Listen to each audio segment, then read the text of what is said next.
আমরা এমন বাংলাদেশ চাই যেই বাংলাদেশে আল্লাহর কোরআনের বিরুদ্ধে একটা কথা বললে যেন অন্তর কেঁপে উঠে। কথা বলেন। আমরা এমন এক বাংলাদেশ চাই যেই বাংলাদেশে ইসলামী শরিয়ার বিরুদ্ধে একটা কথা কেউ বললে অন্তত 2 গ্লাস পানি যেন খেতে হয়।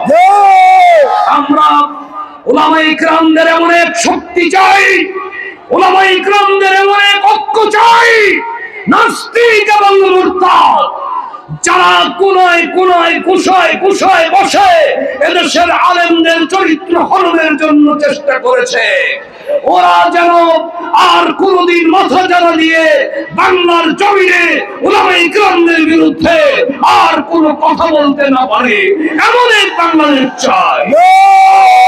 আপনারা কি চান? এই ময়দানে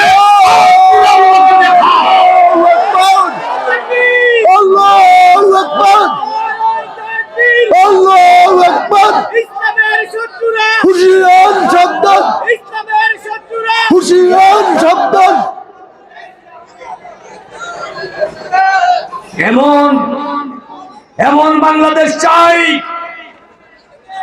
যেই বাংলাদেশে ওলামাদের মর্যাদা থাকবে। কথা বলেন ঠিক কিনা? আপনারা আশ্চর্য হয়ে যাবেন। আমি একটা মাদ্রাসার প্রিন্সিপাল, আমার অনেক ছাত্র পুলিশে চাকরি পেয়েছে।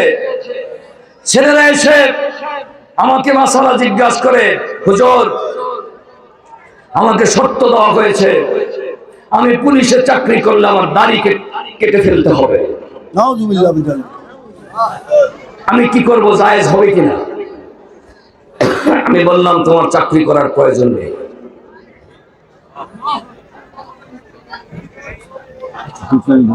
আপনি বসে বসে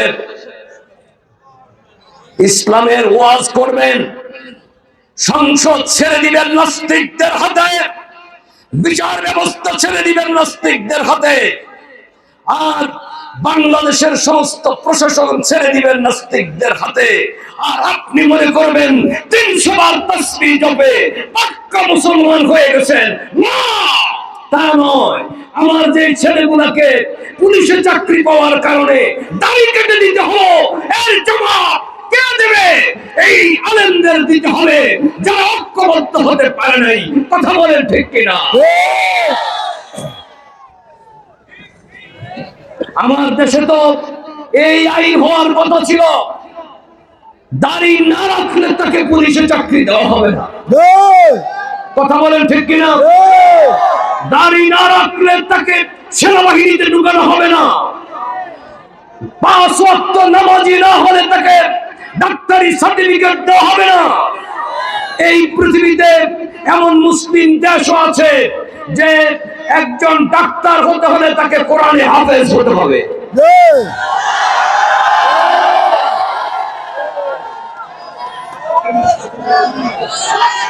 বিগত 17টি বছর এই আলেম ওলামারা, মাদ্রাসার শিক্ষার্থীরা অত্যন্ত কণ্ঠস্বর ছিল।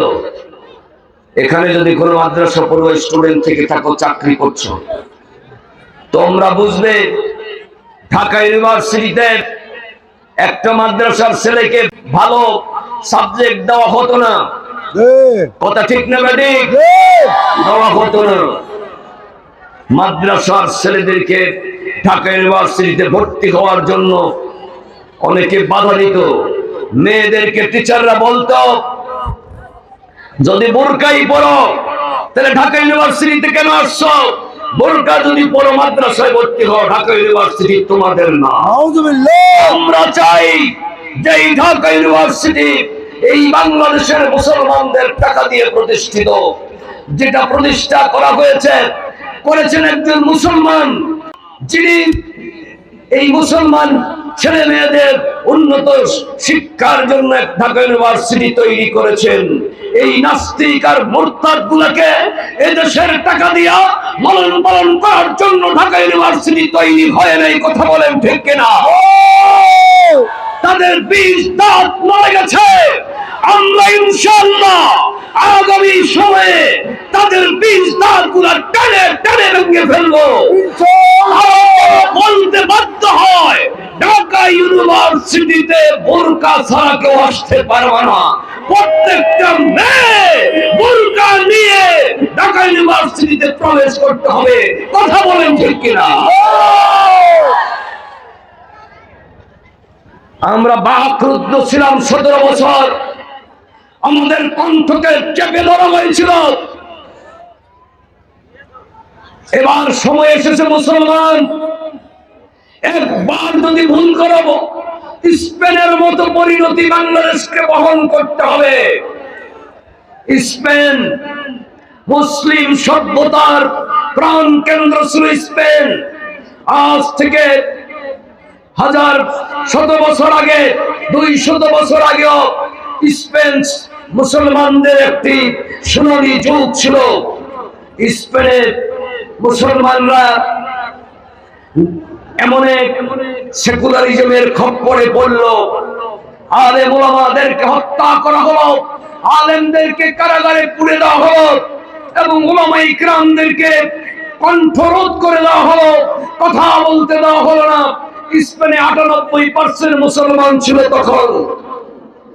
হাজার লক্ষ লক্ষ মসজিদ ছিল। শুধুমাত্র 10টি বছর আমাদের উপর নির্যাতন করে, আলেমদের উপর নির্যাতন করে এই স্পেন গোটা খ্রিস্টানদের দখলে চলে গেছে।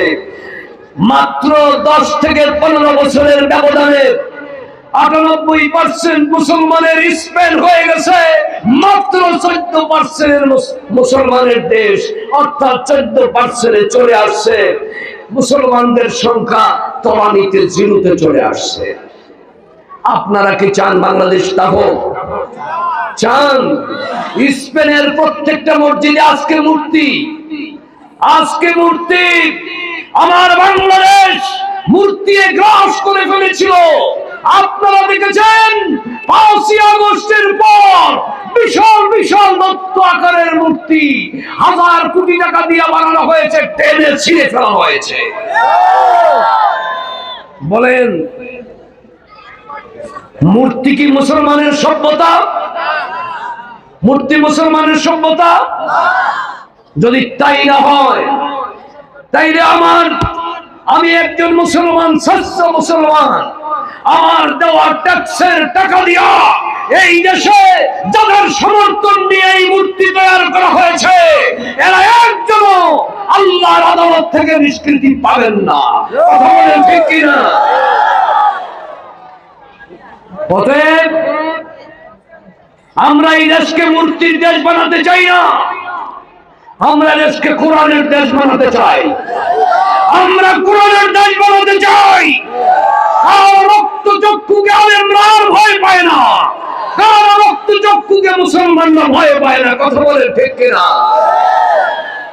আমার প্রিয় ভাইয়া, এমন কোন মাদ্রাসা ছিল না যেই মাদ্রাসার প্রিন্সিপালের মাথার উপরে 2টা ছবি ঝুলানো ছিল না। কথা বলেন ঠিক কিনা? ওলামা ইকরাম আছেন, বলেন ছবি সম্মান করে মাথার উপরে রাখা জায়েজ না হারাম? বলেন জায়েজ না হারাম? আমার বিশ্বনবী বলেছেন, লা তাদখুলুল মালাইকাতু ফি বাইতিন ফীহি সুওয়ারুন ওয়া কালবুন, যেই ঘরের মধ্যে কুকুর আছে, সুরত আছে, মূর্তি আছে, ওই ঘরের মধ্যে আল্লাহর রহমতের ফেরেশতা প্রবেশ করে না। There is no difference between মূর্তি and ছবি।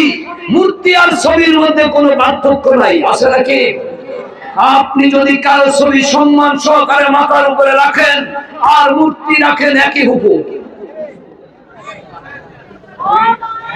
কই সেই ইসলামের জজবাওয়ালারা কোথায়?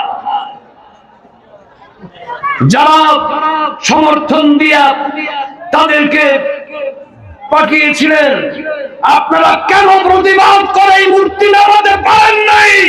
কিয়ামতের ময়দানে আল্লাহর আদালতে আপনাকে আপনার বিচার হবেই হবে। আমরা কিয়ামতের ময়দানে অবশ্যই নালিশ করব। কথা বলেন ঠিক কিনা? কারণ আপনার কারণে আমার মাথার উপরে 17 বছর মূর্তি ছিল, আপনার কারণে আমার মাথার উপরে 17 বছর ছবি ছিল। আমার মাদ্রাসায় আল্লাহর রহমতের ফেরেশতা ঢুকে নাই, আপনার মাদ্রাসায়ও ঢুকে নাই, আপনার অফিসেও ঢুকে নাই, কারণ আপনার মাথার উপরে মূর্তি ছিল, ছবি ছিল। আমার কথা কি ঠিক না বেঠিক? সত্য না মিথ্যা? অতএব আমরা এমন বাংলাদেশ চাই না যে এই বাংলাদেশে আমাকে আইন করে হারাম কাজ করতে বাধ্য করা হবে। আমি চাই আমার বাংলাদেশে আমাকে আইন করে ইবাদত করতে বাধ্য করা হবে। কথা বলেন ঠিক কিনা? আমার সংসদ থেকে আইন হবে, নামাজের সময় কেউ যদি দোকানে আশেপাশে রাস্তাঘাটে গ্যালারিং সৃষ্টি করো, তাকে 5 দিনের কারাদণ্ড না দায়ে 2000 টাকা জরিমানা করা হবে। আল্লাহর কসম দিয়ে বললাম, প্রত্যেকটা মানুষ মসজিদে উপস্থিত হবে, প্রত্যেকটা মানুষ নামাজে উপস্থিত হবে, অন্তত নামাজের সম্মানে নিশ্চুপ হয়ে কোথাও লুকায়া থাকবে। কথা বলেন ঠিক কিনা? আল্লাহর কোরআন নিয়ে কত কথা বলে, এই যে কতগুলা পাগল বাউল নাম শুনছেন? বাউল নামের ফাউল যারা বাংলাদেশে বাউল নাম দিয়া নাস্তিক মোরতাদ এই ধরনের প্রকৃতির মতাদর্শ আমাদের মাঝে তারা প্রচার করছে। কয়েকদিন একটা বাউল অ্যারেস্ট হয়েছে, জানেন আপনারা? একটা বাউল অ্যারেস্ট হয়েছে, সে আমার আল্লাহকে গালি দিয়েছে।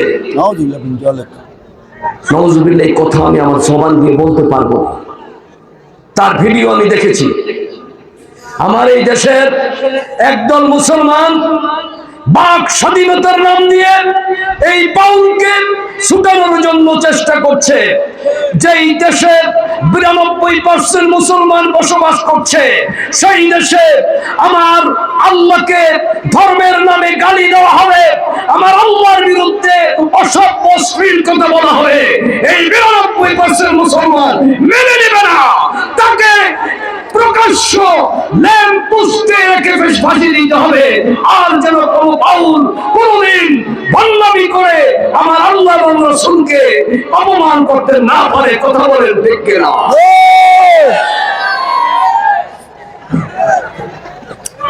আমরা এই ভণ্ডদেরকে দেখতে চাই না, যারা আল্লাহর ব্যাপারে অশালীন মন্তব্য করে,